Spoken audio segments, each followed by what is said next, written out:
Welcome to Intentionally FinTech, the show we dive deep behind the purpose of your favorite emerging and upcoming FinTech brands. I'm your host today, Michael Phillips, the CEO and founder of a purpose-driven branding agency called Behold.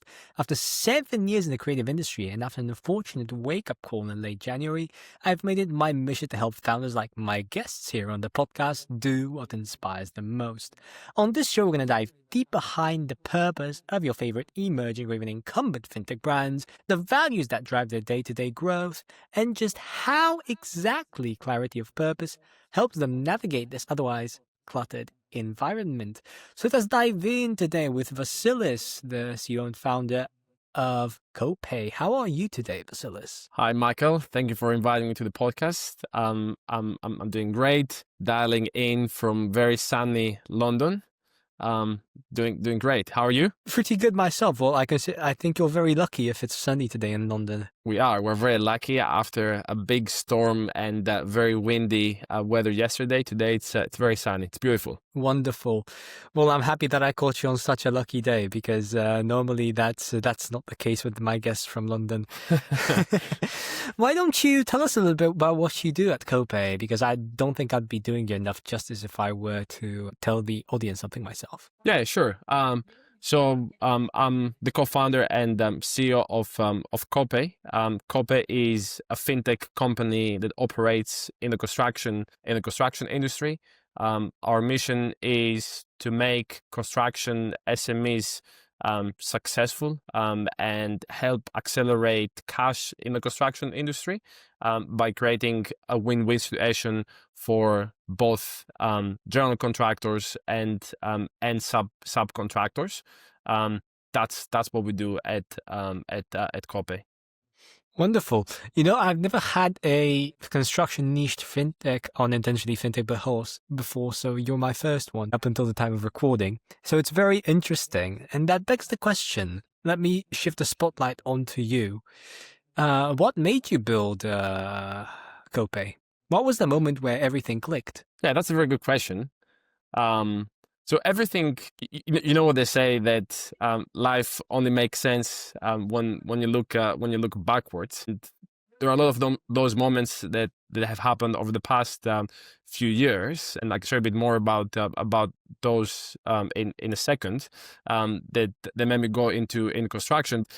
It all started when I was working for a construction tech company before.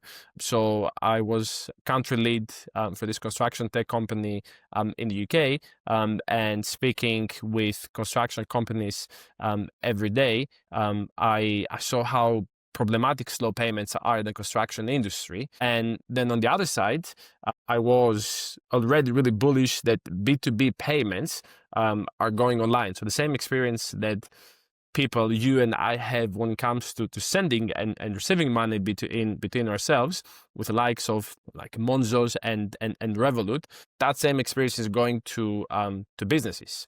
And if you take that insight, and then the other one where slow payments in the construction industry is a huge problem, those two insights were the genesis of Copay, because you said earlier, construction is a niche. But if you look at the payment volume that flows in the construction industry, that's huge.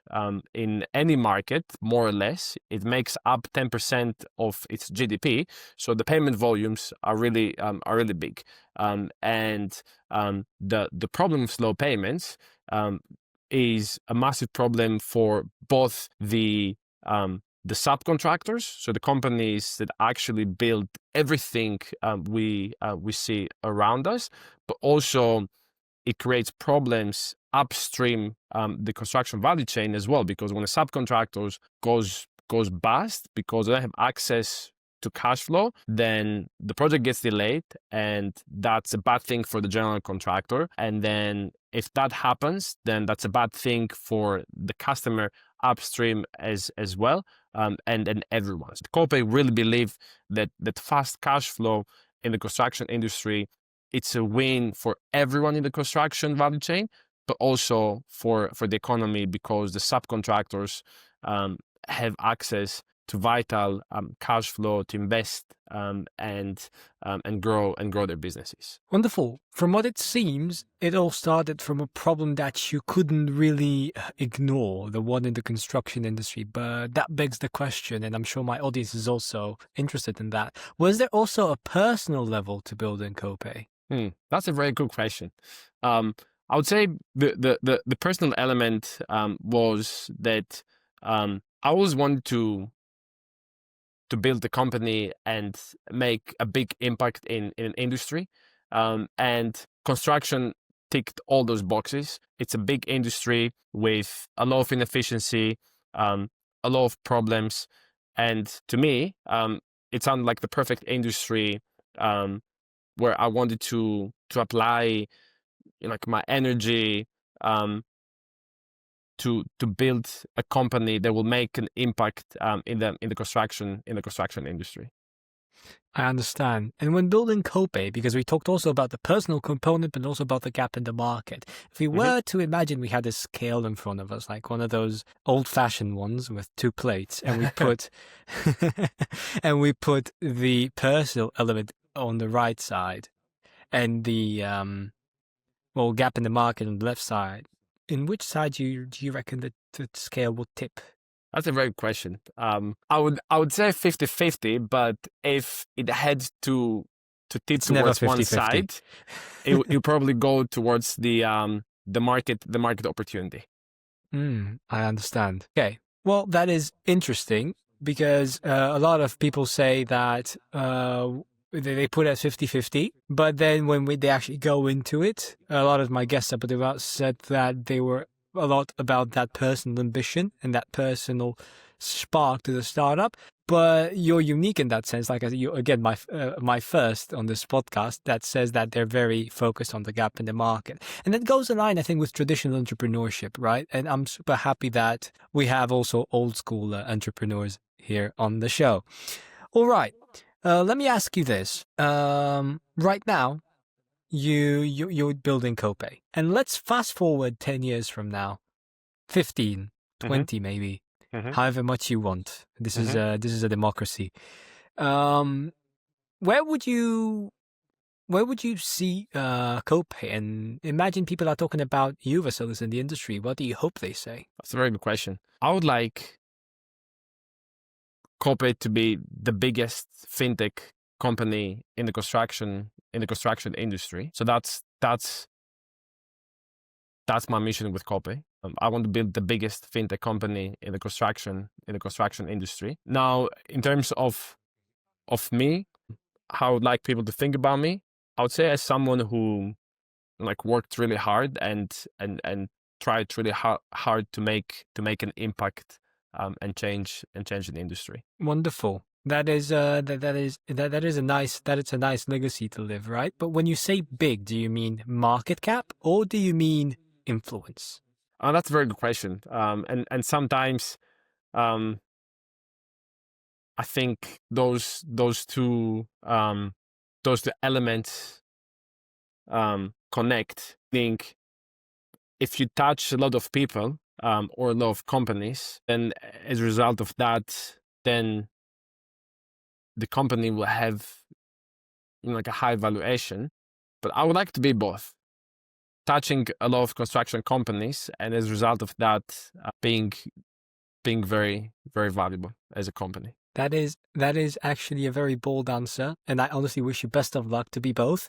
But like you said, in construction, there's a lot of money. So I think if you make a lot of impact, that implies you having a big market cap, right? All right. Well, let me ask you this. When it comes to entrepreneurs in general, they all have an origin story. What is yours? My origin story. That's a very interesting question. I mean, I can tell a bit more about my journey, how I end up building Copay. That would be interesting. Yeah, but I wouldn't say that there has been a specific moment in time where like I said to myself, okay, I'm going to build a company one day. So like growing up, I was like very competitive by nature. I was looking to do more, achieve more, And that was across high school, university, my bachelor's, my master's. I was top of my class. I got scholarships, and then when I started working, I wanted to be one of the best performers. Started working in investment banking in the beginning of my career, and then I joined Rocket Internet, which was Europe's largest venture building company, and I really enjoyed the experience of building companies and helping to take them from zero to one. And that's where I said to myself for the first time that this experience is amazing. And I think the energy that I have and the traits and the skills that are needed to take a company from zero to one and then grow it from one to two, three, four, and scale it across different markets, that's something that I really enjoy. So that's when I felt for the first time that company building is something that I really like. And before going to start my own company, I want to get experience at the growth stage company to see what it takes to scale a company, which is what I did with the construction tech company that I joined. And then the moment I spotted this big problem of slow payments in the construction industry, I said, okay, great. This is a big problem that I would like to spend the next 10 years of my life solving and building a company around that problem. You know what? I always say that being an entrepreneur is one of the most noble professions one can have, because you dedicate yourself, body and soul and mind and everything, to solving one problem, to providing one value, multiple values, and to serving one mission. And that's why I admire founders and admire entrepreneurs especially, and that's why I love having them on my podcast. But let us move to the intention side of Intentionally FinTech before we hop into the FinTech part again. Basically, this podcast is centered around the idea of purpose and around the idea of why. Are you familiar with the theory of start with why? Penciled by Simon Sinek. Exactly. Well, I have something prepared for you, and it's something I will also explain because our podcast is episodic. So I will have to give a refresher due to the format of the show for the audience who doesn't know this yet. So what I've prepared for you here, Vasilis, is nice diagram, and let us begin. Are you very familiar with this? So I know how brief I keep this. I'm quite familiar, but a refresher will definitely help. Definitely. Okay, so in marketing and in positioning and in branding and in psychology, of organizational psychology, you have two different ways you can achieve or acquire a customer: manipulation and inspiration. None of them are right or wrong. They're just different ways of approaching this. The first one, manipulation, sounds something like this. Buy one, get one free, 20% off. We only accept registrations until November. That is manipulation. Why? Because it gets you on the idea that I'm going to miss out. It induces fear of missing out. And that manipulates you to get into the buying zone. But what this happens, or what this does, is just gets you at best a repeat customer. The second your deal is no longer good enough, the buyer will change directions and buy from somewhere else where the deal is perceived as being better. But the second version is to inspire the customer by providing him with enough information, or her for that matter, to understand that you're both on the same basis of values. And how do you do that? This is where Simon Sinek created the golden circle rule, which I've done beautifully on this sheet of cardboard. And in the center, for those of you who are listening and not seeing, we have three concentric circles. In the center, we have why. In the middle section, we have how, and finally what, and the outskirts. And the goal of a company, in order to be perceived as authentic and to be able to inspire the customers to buy from them, is to start with why they do what they do, how they're different or how do they do what they do, and finally, what. What is it that they do? And by moving from the inside out, you are being perceived as authentic, and you can inspire the right customers, and not even customers, any stakeholder for that matter, investors, and even employees. And how does that work in the intra-company universe? Well, this is the golden circle seen from the side, because this is nothing but a cone seen from the top. And at the top, we have the founder's why, and in the middle, we have management's how, and at the bottom, we have employees' what. What does this mean? The founder's job is to provide the vision, the management knows how to bring that vision to life, and the employees work on the what itself, on the product, and they know what they do. If the founder builds this funnel clearly and communicates from the top of the pyramid downward, everyone at every single level of the pyramid knows why they come to work. And if everyone knows why they come to work, then the market, which is down here, knows why they're buying. And that's how you finally inspire someone to buy from you. And I've been asking you a couple of questions, Vasilis, to try and find your why statement. And I came up with something which has nothing to do with payments or construction. Okay, that's interesting. Would you like me to share it with you? Sure, please, go ahead. Let me know how much do you relate to this. So out of our discussion, I've seen some key repeating patterns. Impact, for an example, competitive, accelerate, and also the idea of effort, which leads me to believe you like challenges and you like to break records, don't you? That's absolutely spot on. So your why and why you actually built Copay has nothing to do with payments nor construction. You've built you've built Copay to break records. Wait, I've wrote it down here. I've written it down here. To break records and to break norms such that the marginalized industries can be advanced. I think that's a very good description about myself. And everything you do is in line with this. Why do you do what you do? To break records and norms such that marginalized industries can be advanced. How do you do that? Well, you have experience with payment and you've seen and you've had experience in construction as well. And finally, what? You've merged these two together to make Copay, with the one that addresses the gap in the market. How spot on was I? I think that was like 110%. I always love the reactions of my guests after we do this. That was really good. Thank you. Okay, now we are weaponized with the why. Let us move on to the fintech side of our conversation, which involves it. How does this why show up in your day-to-day operations? I mean, it's pretty obvious because you've built it around it, unconsciously even, but you've built everything around it. But just give us your average Tuesday, for an example. How does this why show up in your day-to-day operations? That's a very good question. I really liked, you were spot on the why. And yeah, plenty of examples, right? I mean, how does show up on everyday basis? We're always pushing to do more, right? Urgency is what drives us every day, and we apply that to the way we do things internally, to the way we go about acquiring customers, to the way we deliver for customers.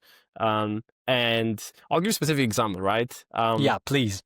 So, I mean, we operate in a competitive space, right? So there's no company that there's only one of them in the market, and in most markets there are like 2 or 3 companies competing for the same customers. In some markets there are even more, right? So in the UK we have 2 other competitors, and there was a customer that I reached out to the commercial director on the phone, and he said that, oh, that sounds very interesting what you guys do, because I think we're currently engaging with another solution provider that does something similar. So he said that we'll not be interested in any further discussions. And then a commercial director in the construction industry is responsible for procuring subcontractors. So knowing that, I used that as a way to get us another meeting. So I said, hey, listen, Mr. X, a commercial director would usually go out to the market and request 2, 3 quotes from different subcontractors. Why is this case different? And they said, okay, you're right. I'll get you a meeting with the finance director. So he gets us a meeting with the finance director, and we spoke with the finance director 2 times. We were very keen to put him in touch with references, even though we were early in the deal cycle, because we know that they had engaged with another provider. And then we spoke with him. he liked a lot the fact that we've thought about how we can make his life easier compared to the competitor with integration-free way that we connect with their payments systems. And we offered to go and visit them to the headquarters, which is 3 hours away by train from London. No other competitor did that, and we did that. We went, we presented, and then we came back to London. We delivered an amazing experience to the entire board of directors, and that's because we offered to do things that none of our competitors would do. Meaning spend more time with him, look at a way to integrate, which does require a lot of resources, and actually visit them at their offices, which are very, very, very north of the UK and far away from London. So that's one example. Or another one would be to turn up unannounced to the offices of a contractor that we wanted to get as a customer, which we did, and it turned out to work great. You, my friend, are on another level. And I say that so, in the best way possible. Yeah. No. So that's the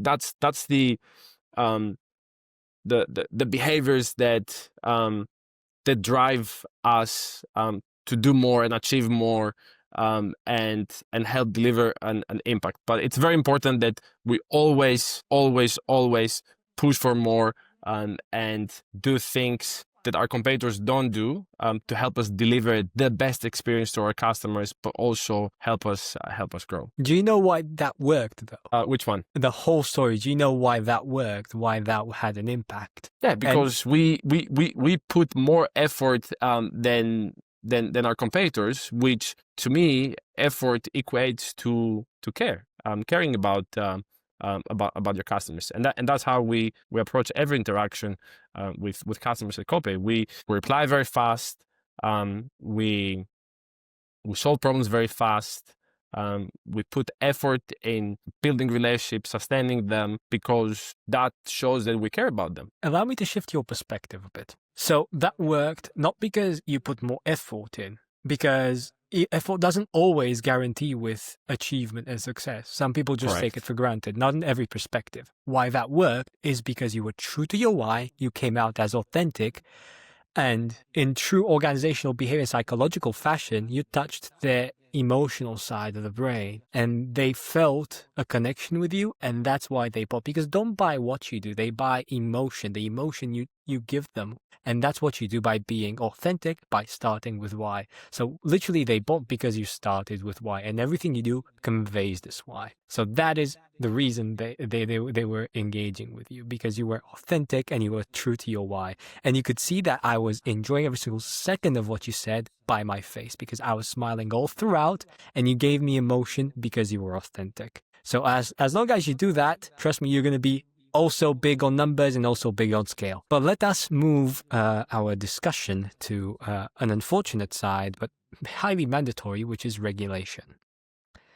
You know, fintech is known for regulation. Finance in general is known for regulation. And sometimes regulation can be sort of like a fence around which we try to move around. And this can also happen when it comes to our purpose. How do you stay true to your purpose while respecting regulation?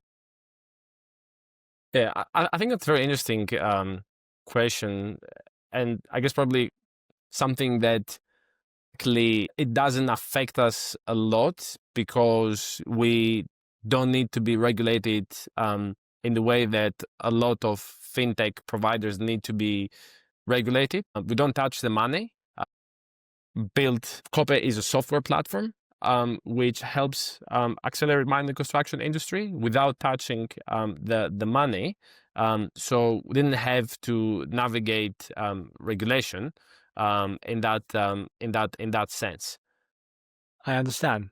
Well, you know, you're not the only one who told me this. There was also someone who said that they exist due to regulation, because regulation was actually part of their why statement. I kid you not. I think I'm going to put a card so you can actually watch Okay. I forgot their name right now. There's going to be a card around the episode right now where you're watching this, so the audience and also you, when you watch this, when it's out, Okay. you can see exactly who I'm talking about. Husk, that's their name, Husk. Okay. I will. There's going to be a card around here, so you guys can watch it. But let us move the discussion to investors. Do you think investors, when we're looking at fintechs in general, are looking more towards the purpose side, or are they looking for ROI, for the numbers to be in check? Which one do you think is greater on the scale that I've Hmm. set before you at the beginning of the episode? Yeah, that's a very good question. I mean, it really depends, like how you define purpose. But I'm a big believer that I think early stage investing for fintech, but also for other industries, investors are taking a bet on the founder, not so much on in like a lot of other areas. Yes, market is very important. Yes, the problem is very important. But those things change. What doesn't change is the personality of the founder, how much grit they have, how much resilience they have. Are they willing to um, to eat glass and keep working hard? So I think that's very important. So investors are taking a bet on the founding team, and I think that's the most important that they're looking at, whether that's fintech or other industries. Definitely. I agree with you 100%. And let me tell you two stories. One of them is a friend of mine who's a venture capitalist, because I don't know if I told you, but I've majored in asset pricing and financial engineering. Of all places, yes, I know. You would have thought maybe psychology or something. No. And I have a lot of VC friends, which helps me in my day-to-day work. And I asked him for a story to tell on my podcast, and he told me this story of a fintech guy who came. He had this, it was not a necessarily new idea. It was this app, digital wallet for crypto, where you could order these cards, like plastic cards you can use to pay at your local grocery store. Mm-hmm. And he came up with this. He came to pitch and asked for money. I forgot exactly how much. I forgot exactly what was the percentage he asked for. Usual things which you would come for and to invest. What was the valuation estimation? I forgot these things. He told me, though, if you're interested, I would bring them after the episode. And he let him pitch. There was also, mind you, a slide with the mission. Why does the company exist? The assumptions were okay. The pitch went okay. The performance statements were in order. But my friend withdrew the investment. Do you reckon why? Do you know why? It's a very good question. Why? Because he could tell from the body language and from the way the founder was talking that he didn't believe an ounce of the words he just pulled out of his mouth. In other words, he did not believe in the mission he was presenting. Yeah. And the second story, which is in line with what you said, that you're taking a bet on the founder, it's not my story. Do you know Simon Squibb? British guy, right? Yes, he's a British guy. He has a book. I have it in my library here. Yeah, I know he is. Yeah. Yeah. He has a story in his book. I won't spoil the book. I'll just say the story of a chef who opens up a restaurant. And he had all the perks a chef would need: Michelin star, best cooking school in France. All he did was he wanted money to open a restaurant. And you would imagine, of course, a guy with a Michelin star and the best cooking school in France, you'd be stupid not to give him the money because you're going to have ROI with him. Yeah. But the business failed. Do you know why? So he wasn't passionate about it. Not only was he not passionate about it, he wasn't even in the restaurant when the restaurant was open, because he was out taking photos of birds. And his passion was ornithology, not cooking. Yeah, So no, I think I'm like, you're absolutely right. I think entrepreneurship, but any field in life, you can only be the best if you are in the arena. You can't you can't solve a problem if you're not in the trenches. You can't be a great basketball player if you're not in love with a game, right? I mean, exactly. you hear like Kobe Bryant, Michael Jordan talking about, like, they're in love with the game and they want to play it for 20, 30 years, as many years as they can possibly can. I think company building and entrepreneurship is exactly the same. You need to be in love with the game. And for better or worse, like, company building has ups and downs every day. So you need to really be in love with, like, the game, what you're building, why you're building it, what's the impact you want to make, and that's what you go back to when things don't work out, and that helps you to give perspective, so that you keep putting in the effort that is needed to succeed. I 100% agree with you. When you're down here, nothing can get you out but your mission and your Yeah, dream and your totally, purpose. totally. Because if you're an entrepreneur to make money, you're going to be out the second you don't make it. Yeah, You need to be inspired by something higher, sometimes totally, something bigger than yourself. totally. And let us go on this direction. Back when you were in that pitfall where resources were tight, how did your purpose help you stay focused? Good question. I use that perspective all the time, right? So I'm always looking about what's the world, what does the future look like with Copay that I want to make a reality, and I use that as a driving force every time that things are not going right. And then when you build the company, I'm like, it would be crazy to expect that everything goes to plan all the time. No, it doesn't. But you should be fine with that as a founder. So when things don't go as planned, I'm always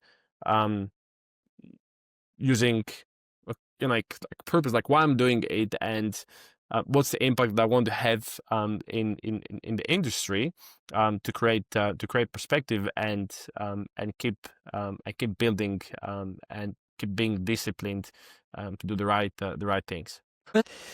Right. Let me ask you a hypothetical question. Mm-hmm. Imagine this AirPods case, right, was a magic wand. If I were to wave it all over Copay, whatever you would want to change would change. What would you change and why?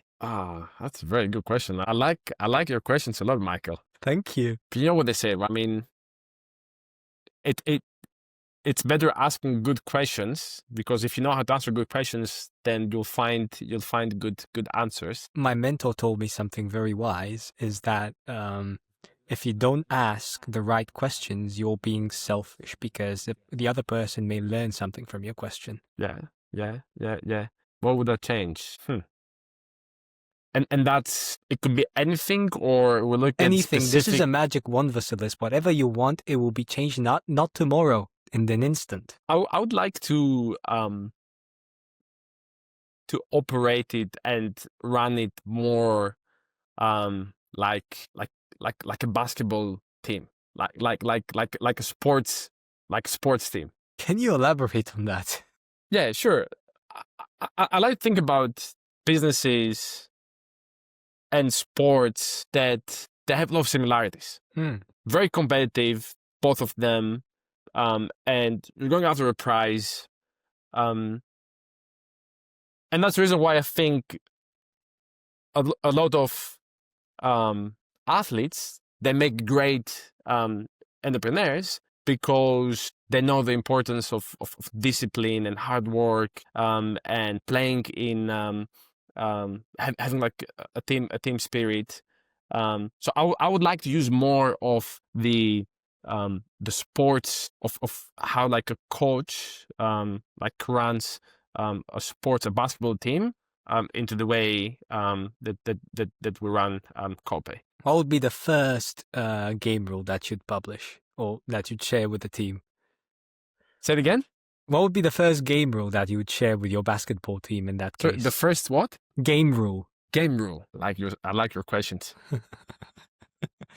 So that would be that consistency is more important than intensity. Like consistency beats intensity any single day of the year. Wonderful. So if we were to backtrack to our initial question, what would you change? Would you say that you'd increase consistency? Yeah. Okay. Well, now I know what to whisper to my magic wand, but I don't think something will happen, because at the end of the day, Apple didn't add that. We should petition for the iPhone 18. Not to this version. Okay. Getting customers to trust you is no small feat in fintech. Do you reckon that your purpose helps lower that trust barrier? Totally. 100%, right? And I think earning trust in the construction industry is very important because the industry is very old school, it's very traditional. The stakeholders who run the construction companies, they typically are like 50, 55 plus years old. So you sell to people who have been around for some time. You don't sell to like a VP of tech or VP of sales that works for a tech company. Yeah. It's completely different. But trust is very important, and the way we're going about earning trust is by keeping our word, delivering results that we're being measured against results. That's a currency that we get paid with. So yeah, and the way we do that is through us being true to our word and always delivering on what we promise that we're going to deliver. All right. If more fintechs acted with purpose, and when I say act with purpose, be 100% consistent with it, and not just mentioning ambition, like we want to revolutionize the niche, Yeah. what would you think would change in the industry? What would I think would change the industry? I think we would have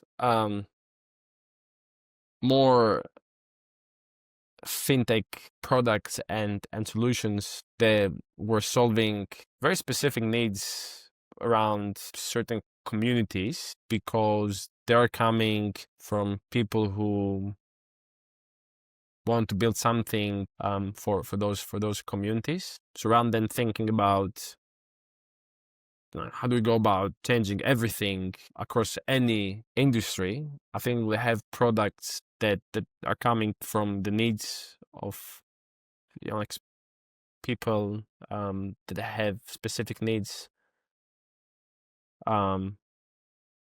based on the community they're coming from. That's an interesting question. You like my questions a lot today, don't you? Okay, Vasilis. Well, thank you for being my guest today on Intentionally FinTech, and thank you guys for tuning in this episode. Do you have any final words, not final words, but final thoughts for our audience today, Vasilis, before we log off? I really liked a lot the question that you asked me earlier. If there was one rule game that I would say to my team, what would that be? Probably, yeah. That was a great question. I would say, yeah, consistency beats intensity any day of the year. I really live with that. Wonderful. I couldn't agree more. This is something I post a lot about on LinkedIn and I talk about a lot. So my audience is already bored about the times when I say you need to be consistent. I hope that by this time they are. Other than that, guys, thank you so much for tuning in today with me and Vasilis on Intentionally FinTech. Make sure you check out the other episodes, the other fintechs, other purposes, and other wonderful founders, purpose-driven founders like Vasilis over here. Other than that, I've been Michael Phillips, your host for today, and I hope to see you in the next episode. Bye-bye.